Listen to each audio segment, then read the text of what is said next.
வாயுக்களின் அடிப்படை விதிகள். இப்போ என்னன்னா இந்த ஒரு வாயு இருக்குன்னா அதில் எதை பேஸ் பண்ணி இருக்கும் அப்படின்றத வந்து சொல்கிறாங்க. எப்படின்னா வாயுக்களின் அழுத்தம், கன அளவு மற்றும் வெப்பநிலை ஆகியவற்றை தொடர்பு படுத்தும் 3 அடிப்படை விதிகள் கீழே கொடுக்கப்பட்டுள்ளது. இப்போ என்னன்னா இந்த வாயுக்களை பொறுத்த வரைக்கும் அழுத்தம் எவ்வளோ இருந்தால் கன அளவு எவ்வளோ இருக்கணும், கன அளவு இவ்வளோ இருக்கணும் அப்படின்னா வெப்பநிலை எவ்வளோ இருக்கணும் அப்படின்னு சொல்லிட்டு ஒன்று இன்டர் கனெக்ட். அந்த இன்டர் கனெக்ஷன்ஸ் எல்லாம் அதை எப்படி ஃபைண்ட் அவுட் பண்ணுறது அப்படின்றதுக்கு ஒரு 3 பேர் வந்து 3 விதிகளை சொல்லியிருக்காங்க. அந்த 3 விதிகள் என்னென்னு தான் நாம் இப்போ பார்க்க போகிறோம். அதில் ஃபஸ்ட்டு பாயில் விதி, சார்லஸ் விதி, அவோகேட்ரா விதி. இந்த 3 பேரோட விதி தான் பார்க்க போகிறோம். ஃபஸ்ட்டு பாயில் விதி, நெக்ஸ்ட்டு சார்லஸ் விதி, அவோகேட்ரா விதி.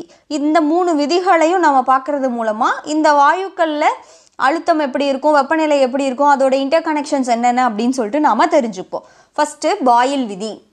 மாறா வெப்பநிலையில் ஒரு குறிப்பிட்ட நிறையுடைய வாயுவின் அழுத்தம் அவ்வாயுவின் பருமனுக்கு எதிர்த்தகவில் அமையும்.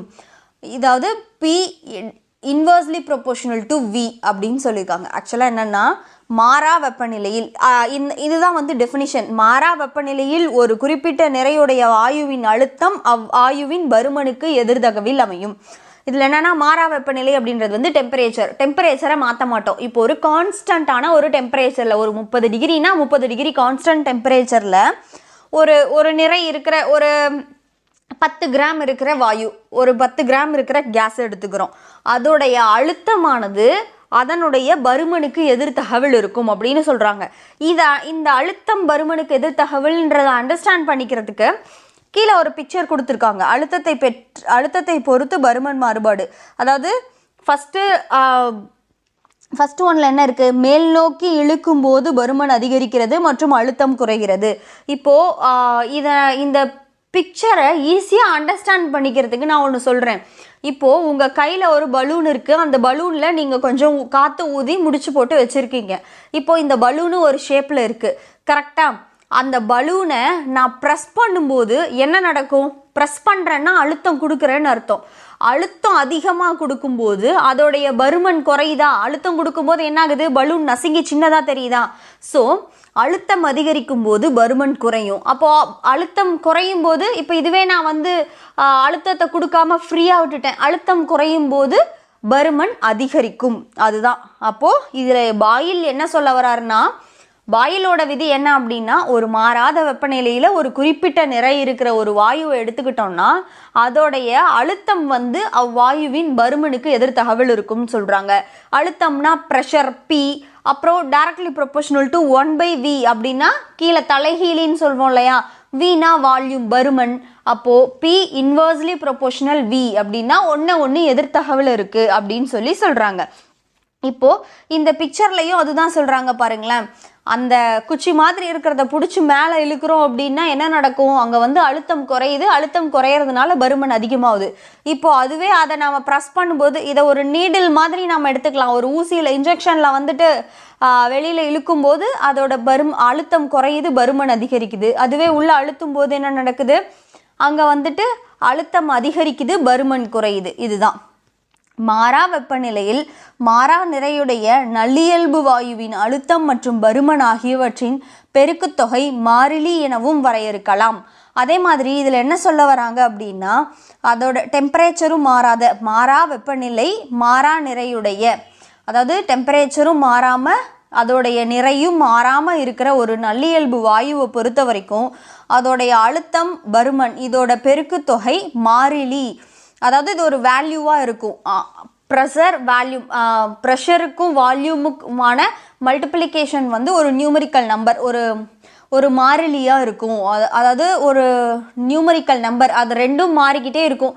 ஒன்று இது அதிகமாகும், இல்லைனா இது கம்மியாகும். அப்போது அது சேஞ்ச் ஆகிக்கிட்டே இருக்கும் அப்படின்னு தான் சொல்கிறாங்க. PV = மாறிலி. இதுதான் பாயில் விதி. நெக்ஸ்ட்டு சார்லஸ் விதி. இதை வந்து பரும விதி அப்படின்னு சொல்லுவாங்க. பிரெஞ்சு அறிவியல் அறிஞர் ஜேக்கஸ் சார்லஸ் என்பவர் இவ்விதியினை நிறுவினார். அதாவது சார்லஸ் விதியை யார் நிறுவனாங்க அப்படின்னா பிரெஞ்சு அறிவியலாளர். அவரோட பேர் என்ன அப்படின்னா ஜேக்கஸ் சார்லஸ் அப்படின்றவர் தான். அவரோட பேர்லேயே தான் அந்த விதி இருக்குது, சார்லஸ் விதின்னு. இது சார்லஸ் விதிக்கு இன்னொரு பேர் என்னன்னா பரும விதி அப்படின்னும் சொல்லலாம். இவ்விதியின்படி மாறா அழுத்தத்தில் வாயுவின் பருமன் அவ்வாயுவின் வெப்பநிலைக்கு நேர்த்தகவில் அமையும். இப்போ இவர் என்ன சொல்றாருன்னா பாயில் வந்து என்ன சொன்னாருன்னா பருமனும் அழுத்தமும் எதிர்த்தகவுன்னு சொன்னாரா.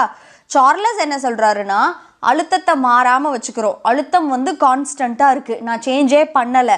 அப்படி இருக்கும்போது அந்த வாயுவோட பருமன் வந்து வெப்பநிலைக்கு நேர்த்தகவல் இருக்குன்னு சொல்கிறாங்க. அதாவது அந்த வாயுவை சூடுபடுத்தும் போது பருமன் அதிகரிக்கும், வெப்பம் குறையும் போது பருமன் குறையும், அது ரெண்டும் நேர் தகவல் இருக்குன்னு சொல்கிறாரு. அதாவது V directly proportional to temperature, Vனா வால்யூம் பருமன், Tனா டெம்பரேச்சர்.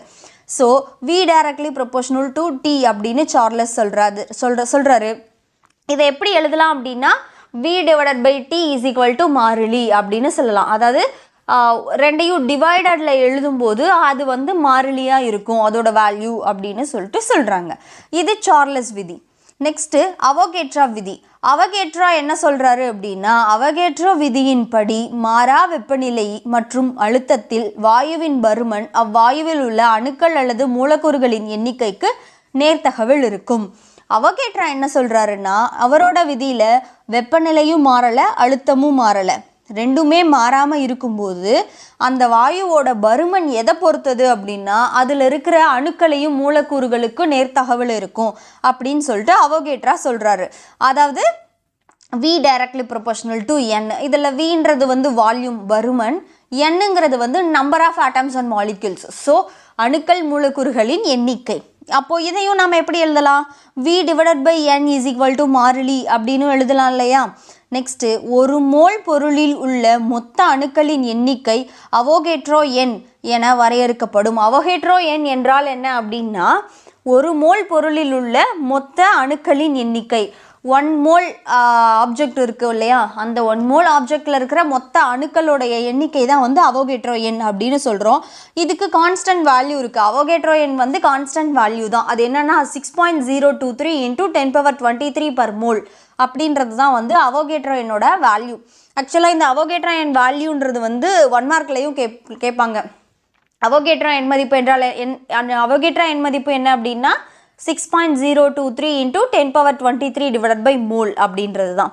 ஓகே, இப்போது 3 விதி பார்த்தோம். ஃபஸ்ட்டு பாயில் விதி, சார்லஸ் விதி, அவகேட்ரோ விதி. பாயில் என்ன சொன்னார் அப்படின்னா வெப்பநிலை மாறாமல் இருக்கும்போது அழுத்தமும் பருமனும் எதிர்தகவல் இருக்கும் அப்படின்னு சொன்னார். சார்லஸ் என்ன சொன்னார் அப்படின்னா அழுத்தம் மாறாமல் இருக்கும்போது வாயுவோட பருமன் வந்து வெப்பநிலைக்கு நேர்த்தகவுன்னு சொன்னார். நெக்ஸ்ட் அவகேட்ரோ என்ன சொல்கிறாருன்னா வெப்பநிலையும் மாறலை அழுத்தமும் மாறலை, அப்போது இந்த வாயுவோட பருமன் எப்படி இருக்கும் அப்படின்னா அந்த வாயுக்களில் இருக்கிற அணுக்களுக்கும் மூலக்கூறுகளுக்கும் வந்து நேர்த்தகவல் இருக்கும் அப்படின்னு சொல்லியிருக்காரு.